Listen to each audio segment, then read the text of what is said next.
Hello and welcome to the Gooner Talk, back again with you guys for another show, for another episode of our Tactical Breakdown series, our show in which we look at the players that have been linked to Arsenal in a statistical and analytical way with the help of some expert insight. Today I'm very happy to be joined by Andy Naylor of The Athletic. Andy, how are you doing, mate? Are you well? I'm very well. Absolute scorcher down here, as I'm sure it is up your way too. It is, yeah. I'm in Kent, so I'm not far from you, and it's blue skies all the way, which has been fantastic to be sitting outside as much as possible. We obviously apologies for those that tuned in a little bit earlier on. Slight little hiccups, but we should be back and sorted now for you guys. But I didn't want to kind of lose the part of the conversation where we did address Brighton's midfield recruitment, Andy, and specifically about Enoch and Wepa, who signed from Red Bull Salzburg, and what that actually could mean for the future of Yves Bissouma as being linked to Arsenal as well. Yeah. Well, I think we're looking at a situation where it could either be a case of Enoch and Eve or Enoch replacing Eve. We still can't be certain about Eve's future. Of course, Arsenal are one of the clubs, and there's been a few who've been linked with him, Man City another. So it remains to be seen whether Eve follows Ben White away from the Amex Stadium.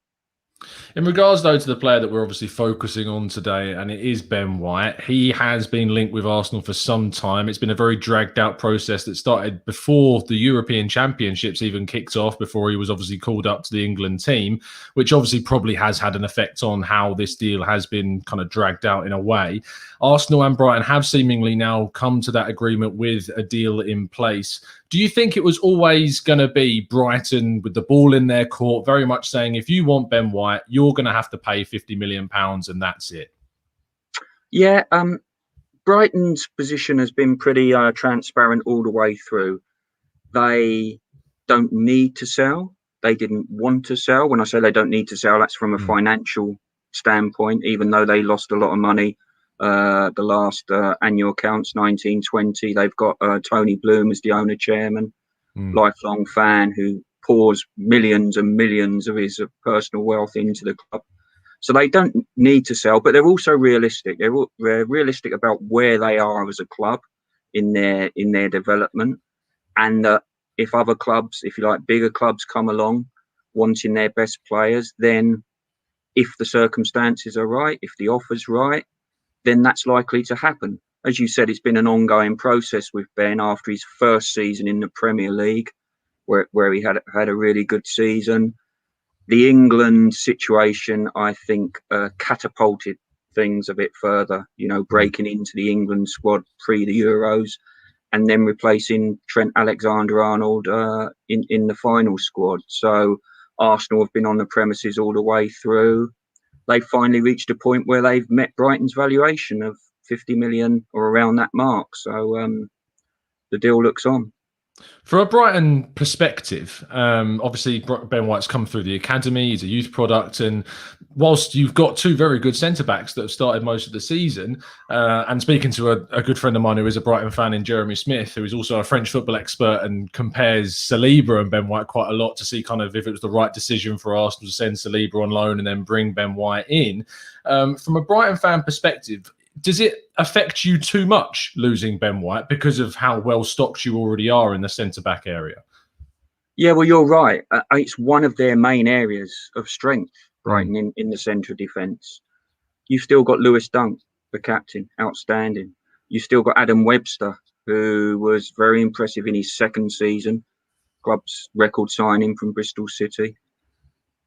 And then there was Ben. That was kind of the three normally. You've got Joel Veltman as well, Netherlands international, who was in their Euro 2020 squad.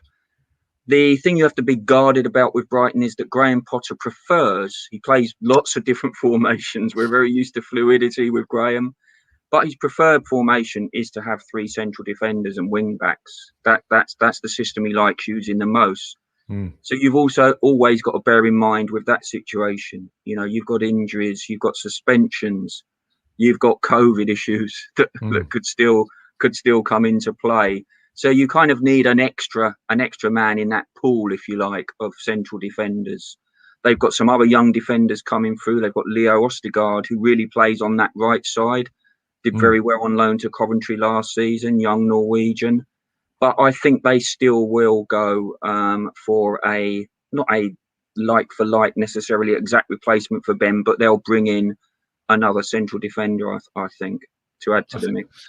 It does make sense that they would do that, considering, as you say there, about the type of formation and the depth that's needed during a Premier League season where so many things can change, of course. And when it comes down to the price, which I think for Arsenal fans, and we spoke off air before we came in about kind of how I educated you a bit about the reaction from the Arsenal side of things and how the fan base has been quite split about the investment of £50 million. Now, to give you a little bit of background, I'm sure you are aware of some of it from an Arsenal perspective, is that Arsenal's kind of priorities from a fan perspective has always been centre midfield, right back, and attacking midfield. And centre back never really came into the minds of people as an area where they would really go big in regards to 50 million. They've always kind of been interested in a right-sided centre back and were back in January, but no one really thought they would push for £50 million worth of player.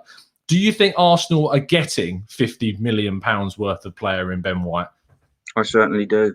Undoubtedly. I think what's quite interesting about that is in a sense, that is Arsenal recruiting almost in the way Brighton recruit. When Brighton recruit, they look at players who obviously they're hoping will make an immediate impact in the first team, but they also look ahead at resale value further down the line.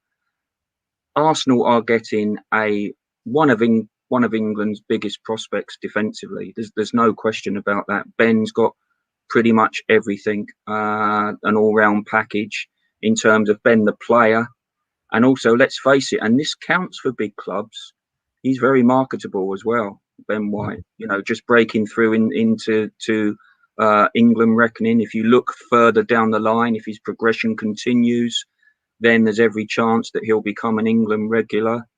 I think that's a fair price, market value for Ben White. And I don't think down the line that Arsenal fans will regret their club signing him. Well, I really hope we're proven right on that sense. I'm certainly in your court in regards to backing this kind of deal, because one of the things that Arsenal struggled with over, say, the last decade is investing in Premier League proven talent, and talent specifically of players that are not surplus to requirements. We brought in Cedric from Southampton, Willian from Chelsea, Louise from Chelsea, Cech from Chelsea, Danny Welbeck from Manchester United. And none of those players were really kind of the crux of those teams and really important to those teams. Whereas Ben White's different. And whilst, yes, there is still a lot of quality in the Brighton backline after him leaving, but he still is important to that side. And that, along with links to, say, Ruben Neves, is a really interesting way that Arsenal are kind of changing the way that they're approaching their recruitment, which is good news in my opinion. Let's focus on Ben White, the player, and who he is specifically, because whilst we're talking about this guy as a centre-back, one of the things that I think that Gareth Southgate really appreciated about him and why he drafted him in is because of his versatility. So could you just give the listeners a little bit more detail about how far-ranging his versatility actually is? I think you're absolutely right. I think that was one of the key reasons. And Ben is the sort of, I mean, Graham Potter really likes players who are adaptable and can fit into different positions. Ben is certainly that. His main position for Brighton has been the right-sided central defender of that three.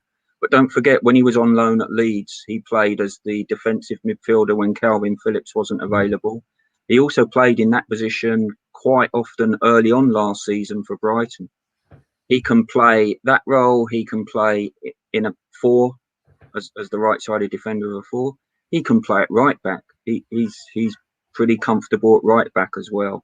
So you've got a really versatile acquisition there. Very sound defensively and very good on the ball. Very composed in possession. You say they're sound defensively. Playing at Brighton, of course, he plays with the benefit of having two centre defenders next to him and a wing back to the right of him. At Arsenal, obviously, typically Arsenal play a back four, which is obviously going to be a very different environment for Ben White to transition into. Do you think he's got the defensive capabilities to seamlessly play in the right-sided centre-back position alongside, most likely, who would be Gabriel alongside him? Absolutely. I don't think he'll have any problem adapting to that. He has played in that scenario before, and he's certainly got the quality to adapt. Every challenge that Ben has been set so far throughout his career, he's risen to that challenge. Every time he's stepped up a level, he's taken it in his stride. I see no reason to fear that will won't continue at the Emirates. Focusing on his kind of abilities, we've touched up there upon kind of the defensive side of his game. One of the areas of weakness for Arsenal has actually been in the air, which, Yep. when talking about Ben White, comes up as what a lot of people feel is one of his weaker sides of his game, is how he deals with aerial threats. Is this specifically related to his height and the fact that he lacks kind of that 6 foot+ height about him, or is he just underdeveloped with dealing with aerial threats, do you think? Well, he's obviously not the tallest in terms of, if you looked at Brighton's back line, you've got Lewis Dunk, you've got Adam Webster, you've got Dan Burn, 6'7" who I think we'll see more. When he was up against Nicolas Pepe, it was like, Jesus. I think we'll see more of Dan actually in that central scenario this season, because he has been used quite often as that left wing back as well. So he's not the biggest. If you look back to the start of the season, early on, I remember a goal at Everton where Ben was at the far post. Dominic Calvert-Lewin rose above him, powered in a header. But gradually through the season, that was very early on. I wouldn't say there's an obvious weakness there with Ben White. It might not be his biggest strength, but he's competent. He's competent in aerial situations, so I wouldn't have any great fears about him being exposed in that way. Arteta wants to kind of play a system which is really around playing on the floor, not going long, and playing out from the back, which is something that has been associated with White's game, is how he is on the ball. The amount of clips I've seen of him driving out from defence, but also part of that needs to be passing. So in regards to kind of a combined question, in regards to how his passing ability is and how competent he is on the ball, how would you kind of rate him alongside some other maybe examples in the Premier League? I would say he's very good in possession. He can keep it simple. He can play longer passes, run with the ball through the lines. Particularly when he was, if you look back midfield at Leeds, it was a little bit different with Brighton's situation when he was playing centre midfield.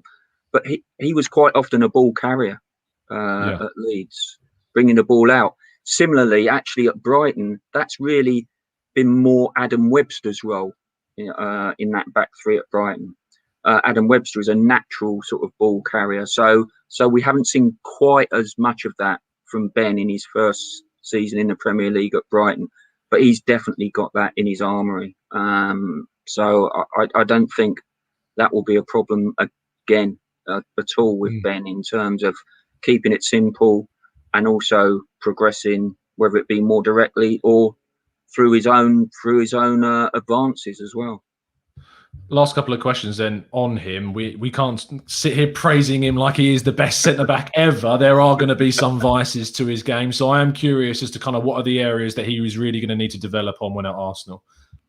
Well, if you look at, you look back early on, I remember we did a piece on The Athletic. We ran through clips with him. And one of the early ones that people point to was Marcus Rashford. Yes, when Marcus Rashford kind of got him in a situation, started out wide, 1-on-1 in that ridiculous game at the Amex, had just about everything, and sort of turned Ben inside out and left him on the seat of his pants. But again, that was very early on. He just stepped up hadn't played in the Premier League before. He's learned from that. I can't remember another occasion when he was really badly exposed, sort of individually on a 1-on-1. And let's face it, I think most central defenders might be in a bit of trouble with Marcus Rashford in that situation as well. So he's still, we shouldn't forget, he's only 23. Yeah. He's still only 23. So obviously there's still room for improvement with him. He's not the finished article yet. But I don't see any. To me, Ben White is an all-round player. There's not one thing he does spectacularly well that you would say makes him, the best player in his position. But there's nothing I can think of that he does really badly.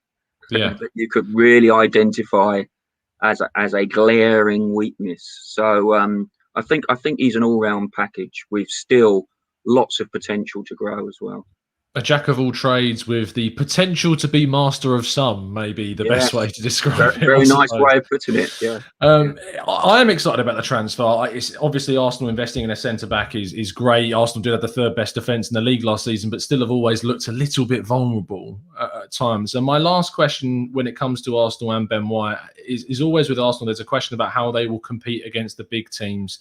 And you talked about an incident with Marcus yes, Rashford, which a lot of fans who were very apprehensive about the White deal posted all over social media and were like, wow, we're really going to sign this guy, when talking about one example in an entire season. How do you think he comes up against kind of the best players in the league, Marcus Rashford's situation aside? And of course, do you think his ability against those big teams was another reason maybe why Gareth Southgate called him up to the England squad? Yeah, well, it's funny, isn't it? Like you say, perhaps people have latched on to that very early example against Manchester United and forgetting the fact that he played in a Brighton side that won at Anfield, won at Liverpool in early in February, kept a clean sheet in a 1-0 win. Now, obviously, Liverpool's form at home actually deteriorated dramatically after that, but that was only the second game they'd lost at that stage. They'd lost to Burnley just before that. You know, they won at Leeds, kept a clean sheet at Leeds. Not too many teams did that last season. Drew at Chelsea late on in the season. So they have actually, one of the things they've improved dramatically under Graham Potter is their ability to get results against the so-called Big Six, particularly away from home. They've always been pretty good at doing that. Been a few examples down at the Amex, but not so much on their travels. They did that even at Man City. I remember they lost 1-0 at Man City. Gave City a decent game that night, a real run for their money. I seem to remember, I think I'm right in saying Ben might have played midfield that night as well, because he talked a lot about Kevin De Bruyne's deceptive pace in certain situations. But you know, I don't think there's a case of Ben has been exposed. And look at how comfortable he's been. I mean, okay, it was a friendly, but look how comfortable he looked in his appearances for England pre the Euros. You know, he looked like he'd been playing at that level for most of his career. Last question then, Andy, and I'm trying to phrase this without seeming like I'm putting you on the spot too much. But imagine you're in a situation, you're in a room with one other Arsenal fan, and it's an Arsenal fan that kind of represents the most sceptical amongst all Arsenal fans about Ben White. What kind of final words would you say that may give them some reason to change their mind about him? Well, I would say he'll prove you wrong. He'll prove the skeptics wrong. I've got no doubt about that. I think he'll end up being a really good signing for Arsenal, that he'll potentially, obviously the hope will be from Arsenal fans' perspective that he helps Arsenal get back towards something like they used to be. If that doesn't happen, I could see him stepping on again to a higher level. And I'm convinced that I see nothing apart from the unknowns. You know, there's always injuries and stuff. But by the way, that's another thing to remember with Ben. Doesn't get injured very often. I hope I'm not tempting fate. You wait till he comes to Arsenal. He played every game for Leeds on loan, and he only missed, I think it was 1 or 2 games at Brighton, and that wasn't that he was just rested. It wasn't for an injury. He's a very fit lad. Doesn't tend to miss games, as I said. So I'm expecting him to go on and establish himself down the line as an England regular. I really think that will happen. It's quite interesting when you look back at the Euro final. You know that Gareth went back to that 3-man defence, and it was Kyle Walker, the right side of centre defence. Well, Kyle Walker's 31 now. I think Ben White will be the future in that system for England. It's going to be a really exciting time for England with the amount of youth that's coming through, and Ben White seems to be a huge part of that prospective team going forwards, maybe even at the World Cup next year. We will wait and see. Thank you ever so much, Andy, for taking the time out of your evening this afternoon. No problem. I really appreciate your time, and wish you the best of luck for the season, other than the 2 games that you play us, of course. But yeah, thank you ever so much, mate, for coming on. Well, don't Brighton always beat Arsenal? Well, not last season. We did get one over. I think we won was it 1-0 away from home? But what was I can't remember the score at the Emirates. I'm not being funny. I can't remember the score. But was it a draw at the Emirates? You're testing me now, yeah. No, I know. I can't remember. I've put last season out. We finished 8th. I'm trying not to remember last season. I just remember your annual defeat at the Amex. Yes, of course. It's been too often. I mean, that when we won at the Amex was the first time in, I think, 6 attempts prior to that across the entire, not even just at the Amex, but across like so many seasons. So maybe Arteta's doing something right in that sense. But yeah, I do wish you the best of luck for next season. I'm really excited to watch the likes of Mwepu. If you end up getting a player of Kukureya's level, which I've seen linked as well, that would be an unbelievable signing for yourselves too. I think there's a very good chance that will happen. Well, there you go. You heard it here first. Exclusive from Andy Naylor on Cucurella there. Fantastic stuff from Andy. And if you have enjoyed the show and you're listening, please do drop a like on the video and subscribe to the channel if you're new. Today, we hit 25,000 subscribers. So thank you ever so much for everyone that has helped support the channel over the last few years or so. It's been an amazing journey and it's still going. So we'll see you again very, very soon. And as always, up the Arsenal.